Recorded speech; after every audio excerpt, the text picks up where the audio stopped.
បងប្អូនមួយចំនួនប្រកាសជាបានស្គាល់នៅប្រភេទអាវុធម្យ៉ាងហើយបងប្អូនមួយចំនួនធំដែលលោកមិនបានស្គាល់ដោយសារតែมันធ្លាប់ឆ្លងកាត់សម័យសង្គ្រាមហើយក៏มันធ្លាប់ដែលបានធ្វើជាទាហានបងប្អូនធ្វើជាទាហានហើយបងប្អូនលោកតាលោកយាយដែលគាត់ធ្លាប់ឆ្លងកាត់នៅសម័យសង្គ្រាមលោកប្រកាសជាបានស្គាល់ជាមួយនឹងអាវុធនោះហើយបងប្អូនប្រកាសជាចង់ដឹងថាតើវាជាប្រភេទអាវុធអ្វីហើយមានរូបរាងយ៉ាងណាសមត្ថភាពយ៉ាងណាតោះមកតាមដានទស្សនាជាមួយខ្ញុំបាននៅក្នុងវីដេអូនេះទាំងអស់គ្នាកំភ្លើងត្បាល់គឺជាអាវុធដែលមានលក្ខណៈសាមញ្ញប៉ុន្តែមានប្រសិទ្ធភាពខ្ពស់វាត្រូវបានរចនាឡើងសម្រាប់បាញ់គ្រាប់ក្នុងមុំខ្ពស់ចន្លោះពី45ទៅ80ដឺក្រេដែលអនុញ្ញាតឲ្យគ្រាប់ធ្លាក់ចំគោលដៅពីលើភ្នំអគារឬប្រឡាយសត្រូវគ្រឿងបង្គុំសំខាន់ដើម្បីយល់ពីរបៀបដែលវាដំណើរការយើងត្រូវស្គាល់ផ្នែកទាំង3របស់វាជាមុនសិនបំពង់កាណុងជាបំពង់ដែករលោងសម្រាប់ទម្លាក់គ្រាប់ចូលជើងទម្របាតជាបន្ទះដែកធ្ងន់នៅផ្នែកបាតដើម្បីទ្រទម្ងន់និងស្រូបកម្លាំងរំជួយពេលបាញ់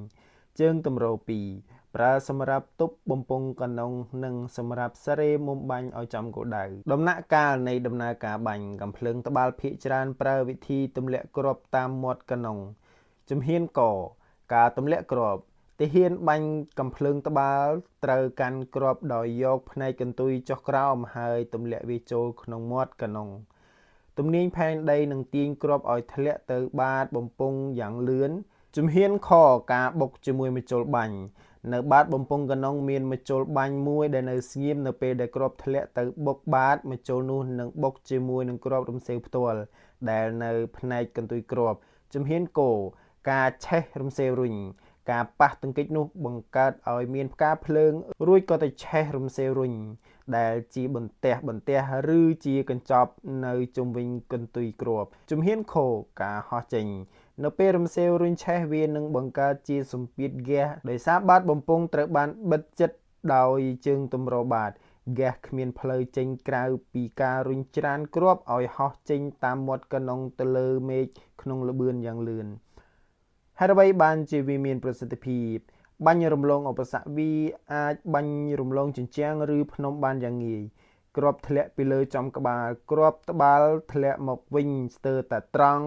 ដែលធ្វើឲ្យវាមានប្រសិទ្ធភាពខ្លាំងក្នុងការវាយប្រហារលើរថពាសដែកផ្នែកខាងលើគឺមានលក្ខណៈខ្សោយឬសត្រូវដែលលាក់ខ្លួនក្នុងលេនដ្ឋានភាពចល័តកាំភ្លើងត្បាល់មានទម្ងន់ស្រាលអាចធ្វើឲ្យទាហានស្ពាយតាមខ្លួនដើរកាត់ព្រៃឬឡើងភ្នំបានប្រភេទកាំភ្លើងត្បាល់ទូទៅប្រភេទស្រាល60មីលីម៉ែត្រតូចស្រាលអាចស្ពាយដោយទាហានម្នាក់ឬពីរនាក់ប្រភេទមធ្យម81មីលីម៉ែត្រ82មីលីម៉ែត្របាញ់បានឆ្ងាយនិងមានកម្លាំងខ្លាំងជាងមុនប្រភេទធ្ងន់120មីលីម៉ែត្រជាប្រភេទធំដែលត្រូវការឡានអូសឬដំឡើងនៅលើរថពាសដែកដោយផ្ទាល់បន្ទាប់ពីខ្ញុំបានរៀបរាប់ខាងលើបងប្អូនប្រកាសជាបានស្គាល់ហើយនឹងដឹងអំពីសមត្ថភាពរបស់វាជាពិសេសបងវីរៈកងទ័ពយើងគឺលោកស្គាល់ខ្លាំងមែនទែន